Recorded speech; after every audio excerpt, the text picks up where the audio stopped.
Hi, it's Robert Mendelson, Fractional CMO here in beautiful Montreal, welcoming you to another episode of the Fractional Pros Canada podcast. We're part of Fractional Pros Canada, the home for Canada's fractional community, and you can find us on Facebook. We bring you conversations about everything fractional that matters, for fractional executives and businesses from coast to coast. Think of this as your go-to spot for real talk, practical wisdom, and strategies you can actually use, all without the corporate fluff and with plenty of Canadian content.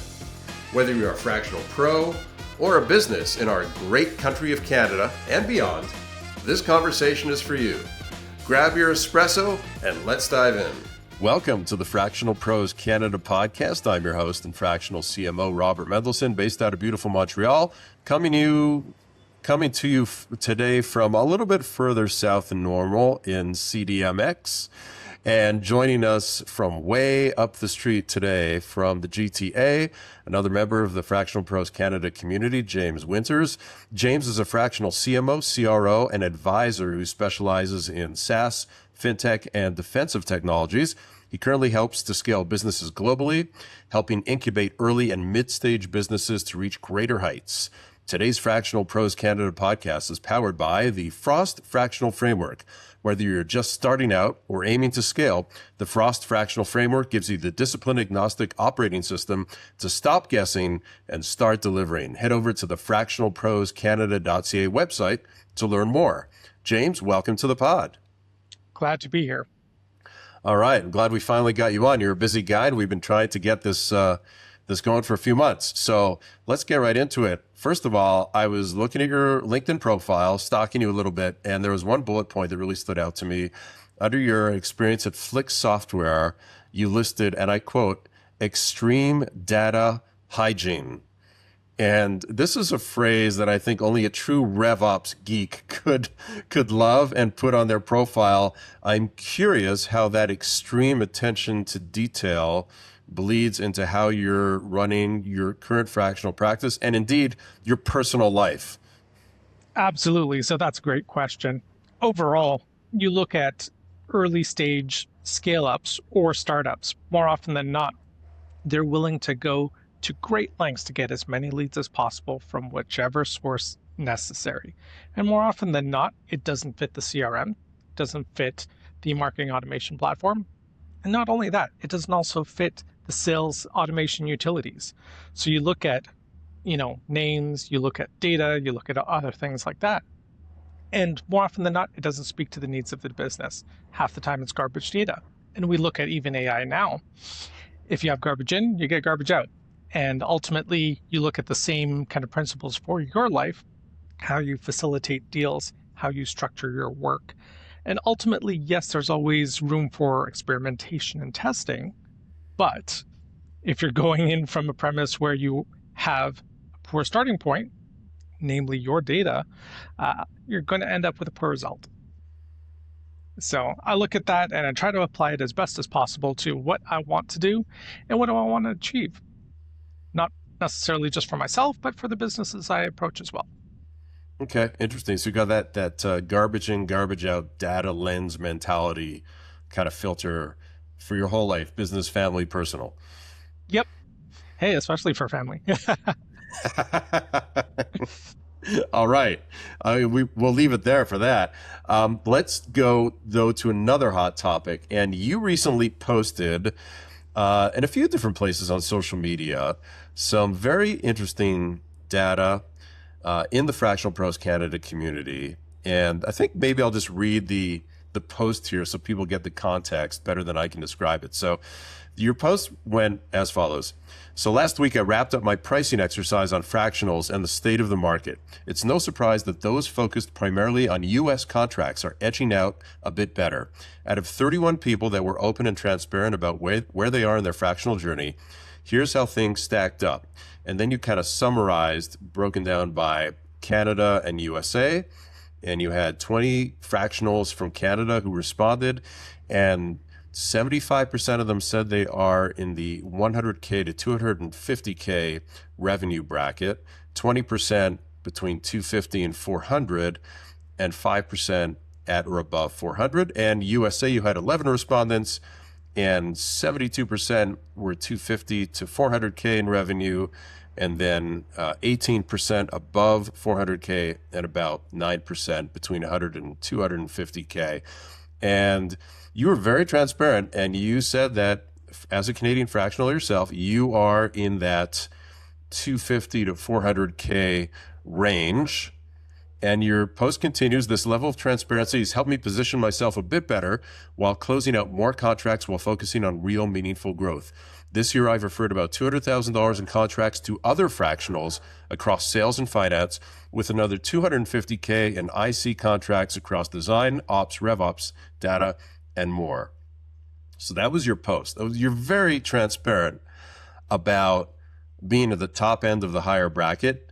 And you mentioned that some people were actually uncomfortable with that level of transparency. So first of all, kudos to you for doing the exercise, because it takes some effort.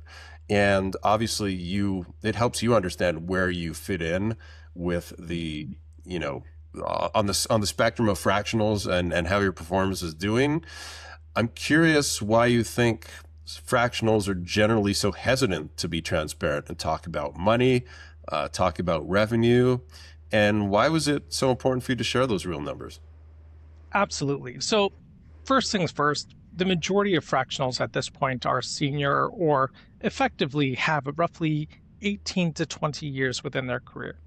So they're working off of old kind of polite mechanisms where they suggest that talking about money is just taboo, right? What's your total comp?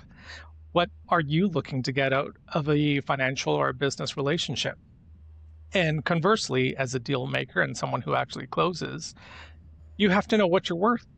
Sometimes I can tell people, yes, right off the bat. Sometimes you have to be a little bit coy about it, but more often than not, that level of transparency helps me position myself, because I've worked agency for the majority of my career. And there was a time when IBM Professional Services was billing me out at $500 an hour. And there was a point in my life where I thought, hey, maybe I can, demand that in terms of my contracts. And boy, was I surprised when I started doing that. It just wasn't hitting the mark. So effectively what I started doing was, asking around, seeing where people are in their career, seeing whether or not those numbers made sense from a business relationship and a contractual relationship. And more often than not, I settled for a middle of the road approach. Am I too high? Am I too low? Do I need to have specialized pricing for more technical and infrastructure-based work? Or do I need to build an organization from the bottom up? Let's say, for instance, a very strong or significant riff has occurred. I'll come in, rebuild the entire marketing function from the ground up, and ultimately reset those expectations and make sense for the business. So that's kind of where and how I see it. But it's going to be different for everybody. Some people are starting out and they feel nervous about getting in. Some people just want to replace their previous income. Maybe they were laid off. Maybe they're looking to, start something new for themselves. And it has to make sense for you. And it's going to be different for everybody. So I want to double click on that. You touched on kind of your journey from that IBM story where you were working for them. You knew they were billing you out at $500 an hour. Obviously, you were not making $500 an hour. You were making just a small cut of that as the employee. And so walk us through that reality check. Like what made you, what was that aha moment where that switch went off and you're like, if I'm being billed out at $500 an hour, then obviously I'm worth that. So why can't I go and do this myself and make at least closer to that rate? And it really depends on, one, your target market, who has pockets deep enough to make that transaction. And I found this out kind of the hard way, simply because IBM has primarily enterprise clients. The majority of fractionals are working with small to mid-sized organizations. Nothing wrong with that. It really depends on what organizations are comfortable with, especially in a on a retainer basis. And what I found was, yes, I was still getting contracts, but they were smaller and shorter. So instead of a 6 to 12 month engagement, I'd have a 3 to 6 month engagement. Fantastic. I still got paid. However, those contracts were few and far between. And I had to start deciding whether or not I preferred consistency long-term engagements, or better yet, engagements where I can have the control necessary to make impactful decisions and also help scale on a more longer-term basis. So effectively, those pricing conversations are something that I started doing after, I'd say, my first 6 to 12 months, simply because in the early days, I was just looking to replace my income. I didn't have higher goals, right? I just wanted to say, hey, listen, let's do this. I have the experience. I'm at like 19, 20 years experience. I can make this work. And from there, I had to see whether or not my positioning as what I can offer will hit those metrics and will hit those pricing leverage points where I can, market myself a little bit better. So as a data guy, was this kind of like an A/B test where you kind of like, all right, let's for this next client that I'm talking with, I'm gonna throw out a number that's, I don't know, 20% higher than the last client and see what happens. Was it kind of like that? It was similar, but not in kind of that same vein. Basically, I was working hourly initially, and the majority of fractionals are now moving to retainer-based pricing or block hour pricing.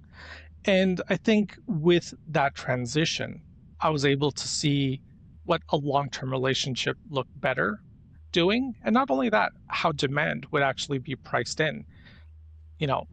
Effectively, when I go to the United States, a lot of people are like, hey, your price kind of low.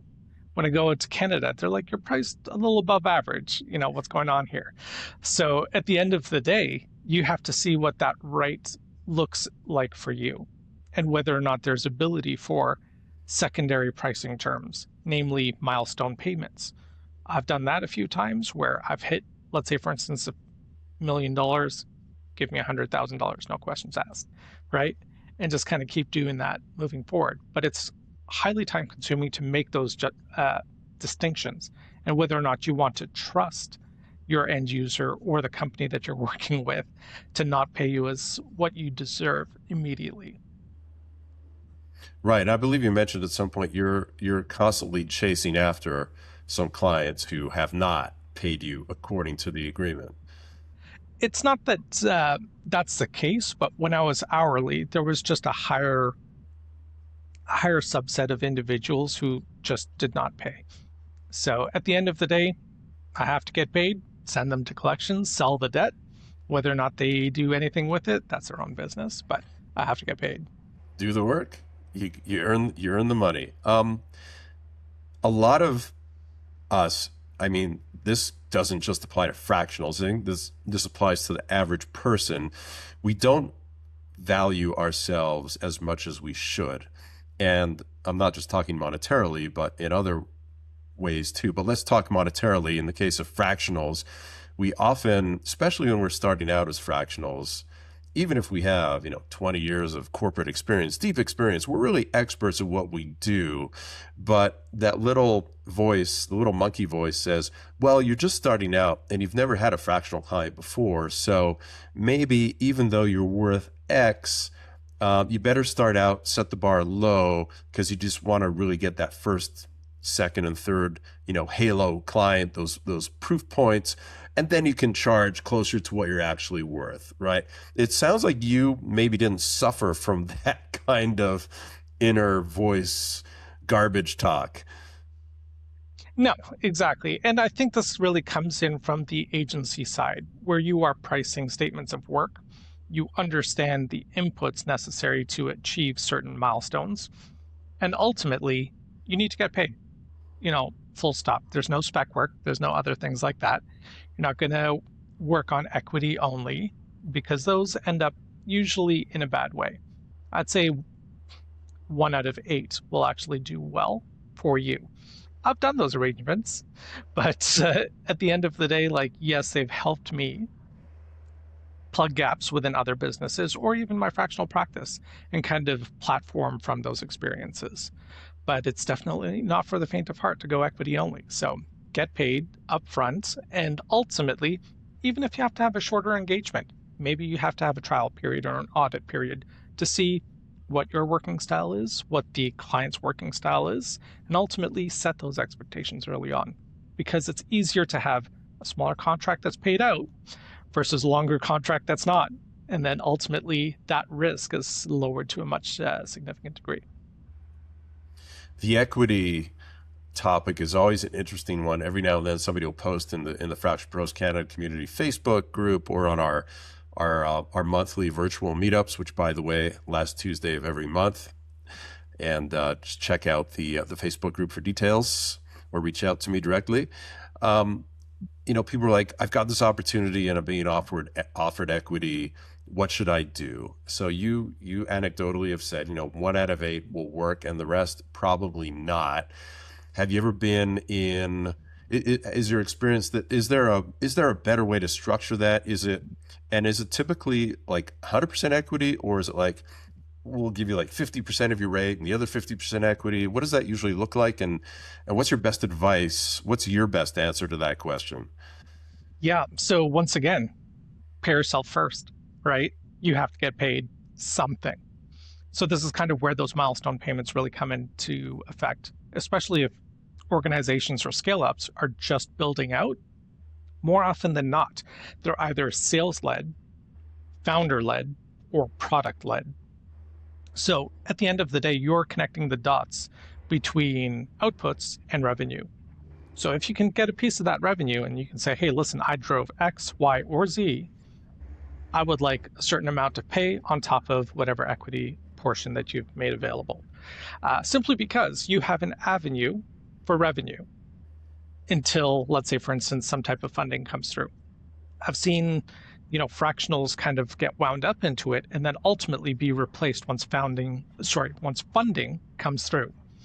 So basically, they were just kind of the stepping stone until the organization built out its team and their board of advisors suggested, hey, listen, let's not have any contractors. Let's have permanent full-time in-house. And more often than not, that doesn't include the fractional that was working on the contract before. So personal experience and also, dealing with boards, dealing with investors is something I deal with quite frequently, and having those tough conversations. And it's helped me just have a more holistic approach in terms of how I deal with leadership teams and how I position myself. I want to deconstruct James's success, because there's definitely a lot of fractionals listening to this and they're like, man, I want to get in that 200 plus earnings bracket and I'm far from it.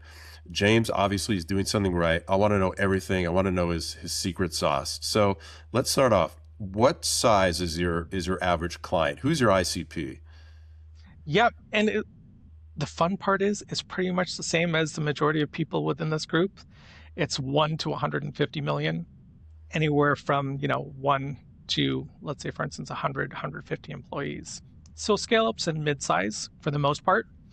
It's ultimately how you approach those relationships, what you can do and what your outputs are for that relationship. And where, we talk about just because you and I are CMOs, it's like, what are your differentiators within that space? The majority of people are comms, brand, and design people, whereas I am more demand, lifecycle, and ops, which kind of denotes more revenue focus and more cross-functional focus that gives me more opportunities for growth. And not only that, more opportunities to lift within those organizations and be a more trusted partner that has accountability and accessibility early on. So does your typical engagement, is it a fixed monthly rate, or is there typically, you referred to milestones a few times, do you build in some milestones where you have your fixed rate, plus if you hit revenue milestones, I'm assuming they're probably revenue related in many cases, you get some kind of kicker, some kind of bonus on top of that? So it really depends. For a smaller engagement, let's say, for instance, I'm on a smaller package, I would love to have cost plus or value added options to just kind of boost my revenue for those clients and ultimately, boost my average contracted revenue based off of that client. So for those, I would actually have, let's say, milestone payments or some type of kicker on the back end. For larger clients, I would not. And for infrastructure-based clients, let's say, for instance, I'm running a few projects for SAP right now where they have restructured a few organizations and I'm rebuilding and retooling those organizations. Those are completely custom pricing. So For the most part, yes, monthly, but I have packages within those monthly. And if I'm on a smaller package, I want to make sure that I'm just having a little bit of wiggle room, either for budget or my earning potentials for that client.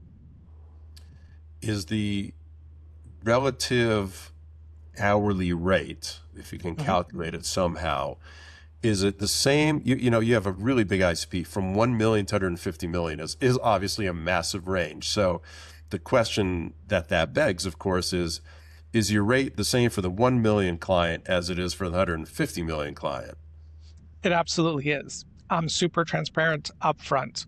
The only real difference is for major technical architecture or advisory. So if I have fewer lists, then yes, that rate will be lower. But for advisory and regular work, it's pretty much the same now. It's just the number of hours I will work or the block of hours I'll work. But for infrastructure, guess what? Now I'm already at $500 an hour if I'm working on those big architectural clients. But those are few and far between.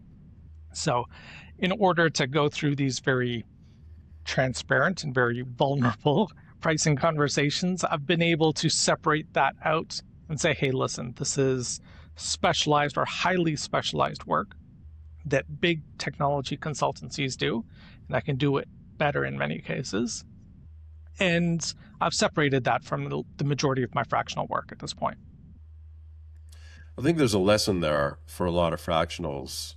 The fact that you're charging the same rate, regardless of which end of the spectrum the client is on. And it just speaks to, charging what you're worth and what your value is that you're providing. And that doesn't change depending on the size of the client. I think a lot of us think, oh, this is a startup, they're doing $1 million. I can't possibly charge them the same as I would for $100 million client. So I'm going to go into a discounted rate because I really want to get this gig. And that is just you've just obviously proven that is not the case. That is just wrong, flawed thinking. And that kind of goes into the transparency conversation. Some people, it just rubs them the wrong way. They're like, hey, is he padding it? Is he doing something else? Is he going to spring some additional costs on me later on down the road? And they're just not used to that level of openness. And, I work agency, I work consultancy for the majority of my career. And, that kind of mealy mouth, inconsistency really bothered me. And it really bothered clients because I'm here as a technical contributor doing good work. And if you are missing that expectation, if you are not 100% of who you say you are, you're going to lose that client. Or better yet, you're going to set an expectation that is just beyond or out of reach that you're able to, communicate and accomplish with that client.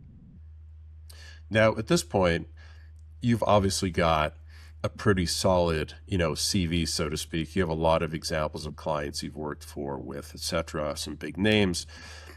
But did you start out the same way when you went fractional? I mean, did you wait until you had some big clients, big name clients, big brand name clients to point to as, I've worked for them, so this justifies my higher rate than what my competitors are probably coming to you with? Or how do you get vetted? When you're working with $1 million company or at least pitching to them and you come in at this rate, which is much higher than probably what they're expecting. Did you do that before you had all those proof points?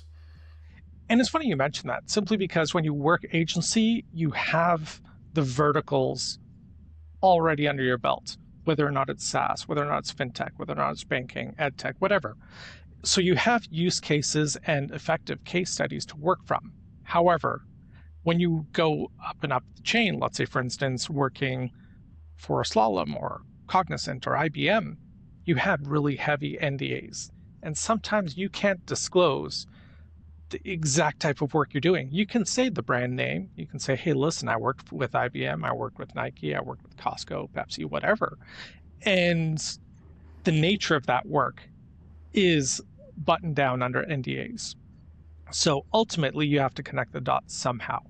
So what I used to do is I used to go to my supervisors at IBM and say, hey, listen, I would love to have X, Y, and Z case study simply because I worked on them and I was able to offer turnarounds and things like that. And it does work, however, only at the highest spectrum. So let's say, for instance, you had CIBC. I was the one who was on CIBC's retention contract for the majority of my tenure at IBM. And then we had Reebok, we had Nike, and we had a few others. And we found that just connecting the dots on the outcomes was more important than the actual brand name. And this is where a lot of fractionals kind of go wrong. They say, hey, listen, I've done X, Y, and Z activations. Yes, you get top level metrics, but what's your end result? I mean, what are the outcomes in relative, or better yet, in relation to revenue, in relation to cost savings for your org, in terms of, how you were able to boost and grow that business? So that's kind of how I saw it. I know other people do it differently. I've worked with big brands, I've worked with small brands, and when you have too much information, it just, I wouldn't say it turns people off, it just glosses over. There's too much there, people get irritated. So I try and cherry pick 1 to 2 very similar or very relevant experience points that relate to that business or relates to that business's outcomes or wanting to achieve those outcomes. And then ultimately, that works a lot better than just snowpiling them, like with your accolades with all the businesses that you worked with in the past. So it's not about who you worked with and the brand names. It's about the outcomes. It's about what you achieved. And ultimately, if we flip the tables and I'm a business owner looking to hire a fractional, I'd rather hire a fractional who can come to me and give me an anonymized case study and say, here was the problem, here was what I did, here was the outcome, and this is very similar to the challenge that I have as a client. So James is saying he's done this before. All right, this is the guy that I want, versus the fractional that I'm looking at who has worked for some, Amazon or Google or who knows what the name is, but doesn't have the outcome case study story, just has the brand name, just has the glamour. Who do I want to go with as a client? Outcome. Mm-hmm. I would like to think so. But this kind of goes into, leadership bias, right? Whether or not they're looking for pedigree, whether they're looking for that Harvard MBA, so on and so forth, or they're looking for someone who can actually do the work. Because ultimately, they have to answer for it, right? You brought this person into our business, you paid them X amount of money. What are the results that we can hope to achieve with that money? And this is kind of where I see a lot of founders go wrong, especially when, looking at biases within their own leadership capability. Do they want to emulate someone else's story, or do they want to have their own story? And ultimately, if they're just looking up to Uber, they're just looking up to big SaaS stories, they're not achieving what they want to achieve. They're just looking at someone else. What's your view on where the growth is for fractionals in Canada, in the next foreseeable future? I know you have a lot of clients in the US. I know a lot of fractionals who do. We obviously like getting paid in the USD. Talk to us about what's your lens on that, on getting clients in the US versus Canada. And obviously the market in the US is a few years ahead of us as far as the awareness of the fractional option versus what it is here in Canada. So what's your take? Yeah, so this is a really big one. It really depends on, one, the pedigree of the actual provider or the fractional in question, whether or not they are resilient, whether or not they know how to productize themselves, or whether or not they were corporate for the majority of their career. I asked fractionals immediately, what kind of supports do you need to execute on what you've been given? What do you need to be successful in the fractional role that you have been given? Do you need design help? Do you need technical help, ops help? And these are the questions you need to solve for. What are your gaps in terms of providing effective care, or better yet, effective business partnership? For the Canadian market itself, expect to get paid either 40 to 50% less in some cases, depending on the engagement. And just as you said, the educational component on the founder side is, I wouldn't say lacking, it's just filled with a lot of kind of noisy points that they pick up from, business conferences and or their VC communities. So ultimately, you have to educate those founders as to what a fractional really does.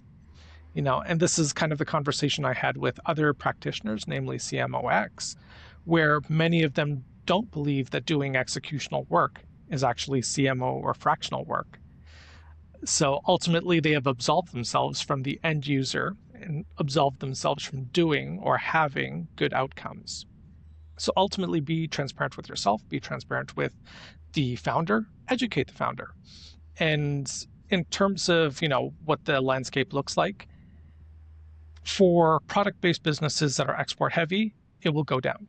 For resource businesses, it will actually go up. For tech businesses and SaaS businesses, it will actually increase simply because I'm having really good conversations with founders, and what they've suggested is that the majority of their C-suite will go, or better yet, become redundant or become fractional as time progresses.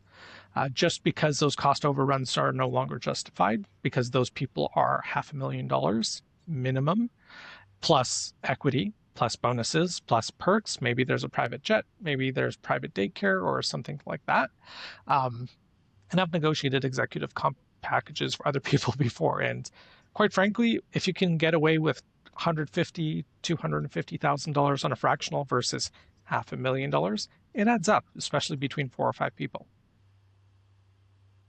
You mentioned how fractionals are, it's the case of, the shoemaker's kids have no shoes. We're really good at helping our clients solve their marketing problems or their ops problems or their finance, etc. But when it comes to marketing ourselves and productizing ourselves, we're often coming short.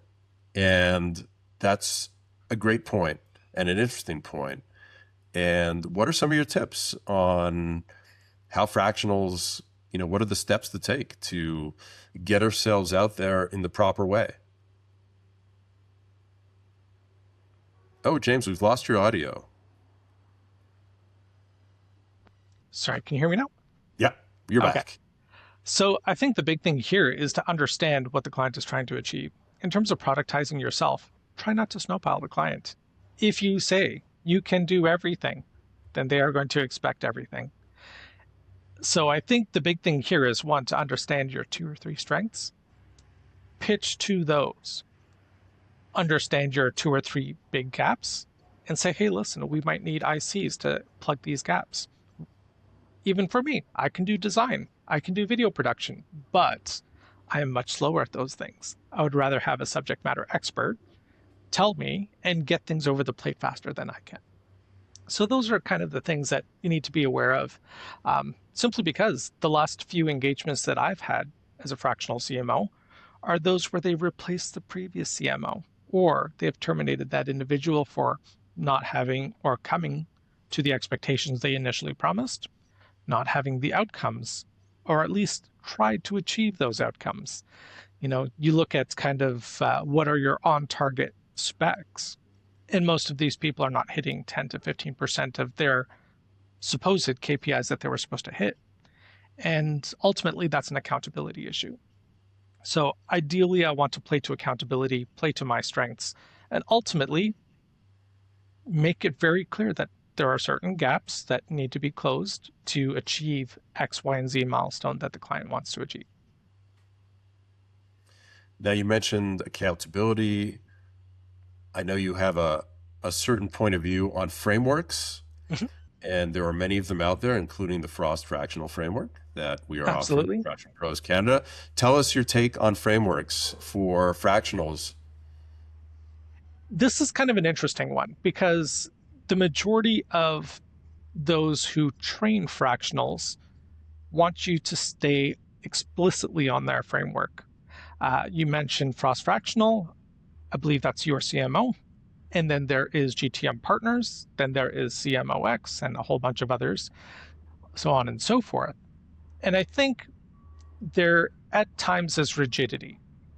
Look at CMOX. In many cases, they are looking explicitly for those people who aren't actually doing executional work. As a fractional leader, you are just a leader and you are sparking conversations.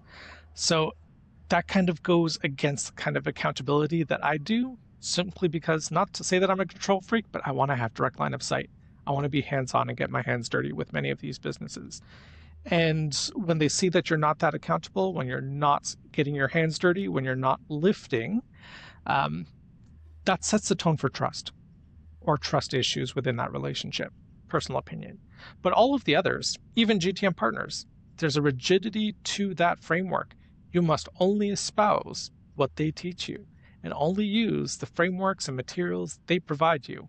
So that level of kind of rigidity sometimes doesn't work, especially if you're trying to have or trying to be a good partner to that business. So I haven't looked into the Frost fractional method as much. I know you gave me some materials. I've been kind of flipping through that. But at the end of the day, you have to be a good partner to that business. And if you are bound by one framework versus another, you may not get the results that you want to achieve. And I'm curious, those other frameworks you mentioned, are they positioned as, I'm doing some research here in just between you and me.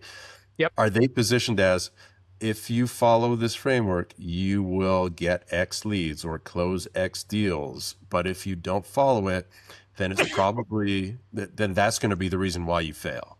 Is that their positioning? In some cases, yes. But more often than not, it is what I look at as handcuffs, to keep you recycled and renewing their service and subscription fees. GTM Partners is $10,000 a year, roughly, right? And CMOX has recurring fees associated to being part of their community, being part of their content network, if you will. And yes, initially they do suggest that those frameworks will help you land deals. But more often than not, they don't do any deal support. Yes, you get business registry or business listing, or better yet, preferred partnership listing. But more often than not, it doesn't go beyond any of that. So you have to go and hunt, you have to go and make your deals, and you have to talk to people. And I think this is where a lot of fractionals go wrong. They're not talking to anybody, right? Yeah. I will say that the Frost fractional framework, I guess, is really different. We don't say you're going to get X dollars of revenue, you're going to get X number of leads, because I hate making those kinds of promises, because there's so much that is up to the fractional. Even if a fractional does follow the system, it's possible that the fractional is just not a good fractional, and that's going to be the reason why they fail. There's so many reasons. But I will tell you that it's interesting. Joe Frost, who's obviously the founder of the Frost fractional framework, based on his 8 years of experience running your CMO, specifically for fractionals that are CMOs, and now transposing that to all fractionals for Canada, the offering here. I know that he shared with me that he takes it personally if he has a fractional who is not able to get deals or close deals, and he takes it. He said that's a fault of his. He takes it personally that they haven't been able to achieve, even if it's actually not anything to do, any fault of his. Anyways, if anybody's interested, I'm happy to share with you more on that. Lest we turn this into an infomercial, let's move on to a different topic here. So the drop and dash consulting model, where you do 3 months of strategy and then you leave, that's a problem for a lot of fractionals. What do you do to try to make sure that you're not engaged for that short period of time and get your engagements extended to longer than that? I guess the ideal is somewhere between 1 to 2 years, but that is probably hard for some fractionals to achieve. So what are your secrets there? What are your tips? Yeah, and it's kind of interesting simply because I focus primarily in a technical subset where my engagements are a little shorter, but they're parabolic, and I do get boomerangs consistently. So there will be a lot of infrastructure work, a lot of content setup, marketing automation, so on and so forth. On average, my engagements are 6 to 12 months. But those individuals come back for heavy duty work. And more often than not, those boomerangs are how I make money. So at the end of the day, I look at it more like if individuals are only having 2 to 3 month engagements, I try to treat it as advisories, especially if I'm working within a business and maybe they're bringing in, a technical consultant or a partnership consultant. And what I say is make them have skin in the game. So if you want to go and be an advisor for Sendosa or something like that, more often than not, you have to put money up. You have to either invest in the business or you have to be attached to that business somehow with skin in the game.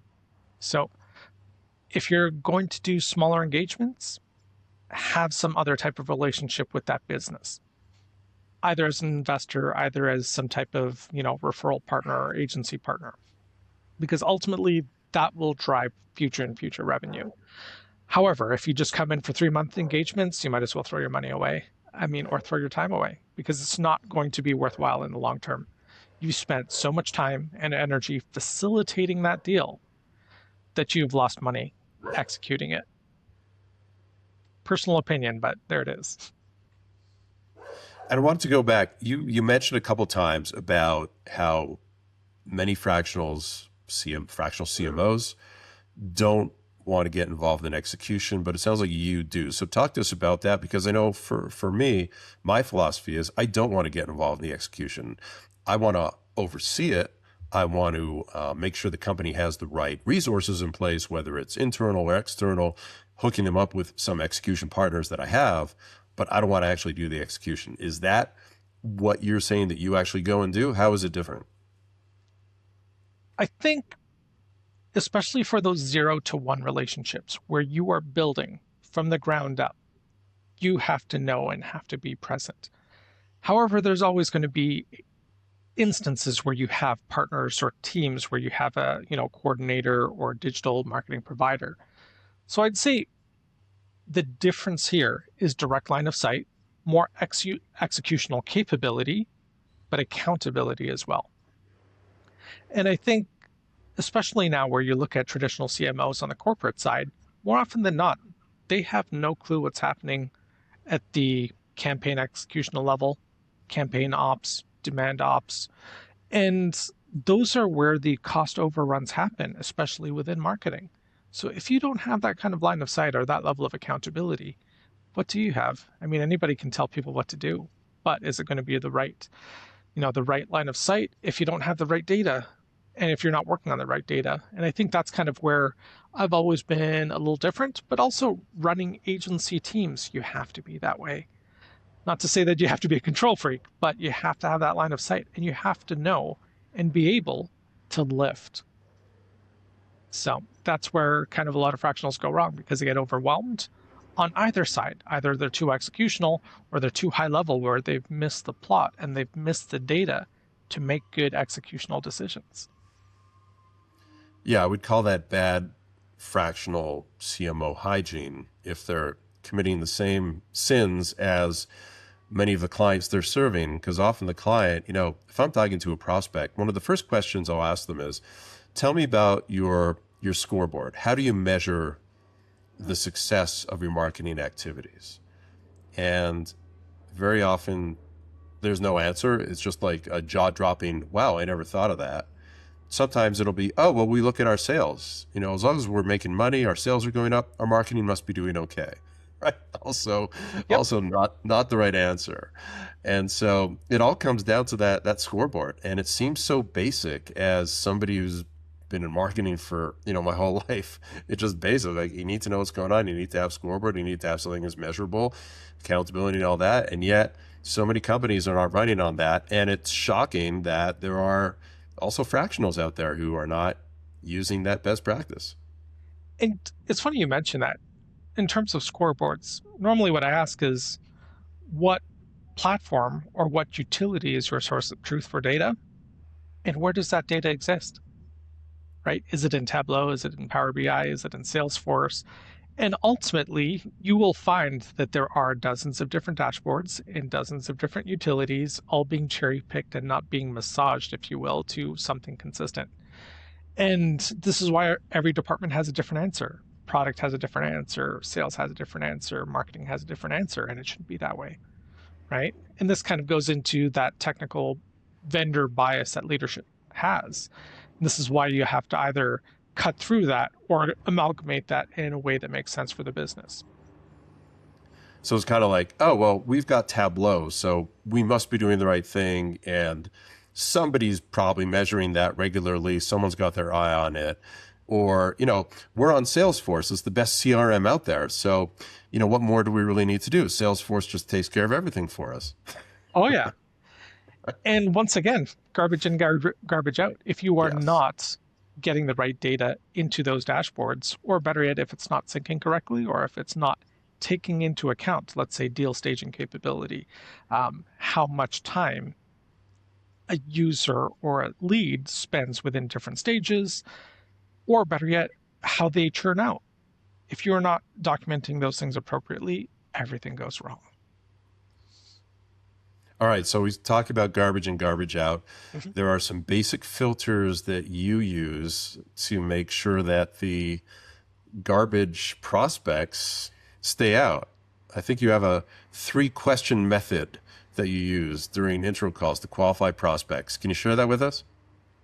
Yeah, so it has actually changed a little bit since we last spoke, but for the most part,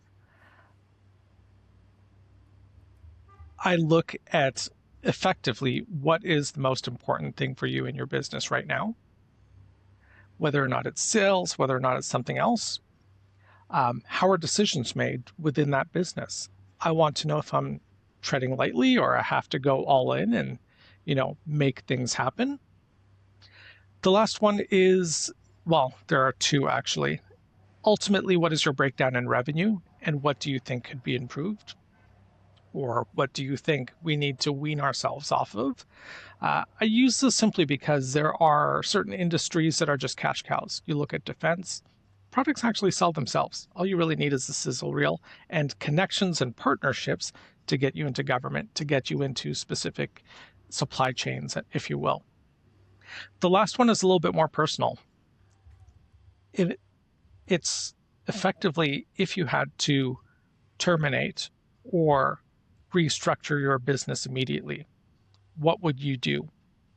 And I ask this question simply because for the most part, if businesses have called me in, chances are something bad has already happened, or a board has suggested I come in and clean up a mess. So they've already fired someone. So they're looking at their next target. They're looking to see whether or not there's more cutting to do, or whether or not they're ready to build. And this is kind of the transparent relationship that I like to have with founders, in that if they are not ready to rebuild, if they are not ready to move forward from the bad points or from the bitter medicine, are they actually willing to change or willing to grow? Personal opinion, but that kind of goes into those raw and vulnerable conversations, because most of these founders are not trained, right? They're probably first-time founders or even second-time founders. And they're being led by external impetus, whether or not it's a board, whether or not it's other founders, or whether or not it's a business community as a whole. So that mindset check that you do is key to understanding if you take this engagement, is the founder going to be ready to play along, be open to the changes, the shifts that are necessary for growth in many cases, some things that they probably are very hesitant to do, are afraid to do, always told themselves they would never do. And that's a good litmus test for knowing, is this client worth my time or not? Yeah. And ultimately, are you in the danger zone? Are you stepping into something, or better yet, stepping on a landmine that will just blow up and not necessarily provide you with a good engagement? But not only that, will you run yourself ragged for a client who's either not grateful or not willing to grow? You can only lead a horse to water, right? You can't make them drink. As they say. All right, James, as we start to get philosophical, let's end with the philosophical question that we always do end with here. So if you could put any message on a billboard for millions of fractional leaders and business leaders to drive by every single day, what would you put on that billboard? Wow. That's kind of an interesting one because it's different for everybody. And with the conversations that I've had, it would be effectively know yourself and play to your strengths. Know yourself and play to your strengths. I know it's not that deep, but ultimately a lot of people are trying to be other things for other people, and they're not being themselves. All right. Well, I think those are good words, not just for the business world, but for just life in general. I don't All know. right, Jane. We'll leave it there. Thanks so much. And really a special thank you for being so transparent. I think we had one of the most transparent conversations here, vulnerable in both directions. And thank you for bringing that to the community. And thanks again for joining us here on the Fractional Pros Canada podcast. Absolutely great to be here. Thanks again, Robert. That's a wrap on another episode of the Fractional Pros Canada podcast. If you're a fractional professional based in Canada, we'd love to have you join us in the Fractional Pros Canada Facebook group, the home for Canada's fractional community. It's where Canadian fractional executives connect, share insights, and help each other succeed. Until next time, I'm Robert Mendelson, Fractional CMO.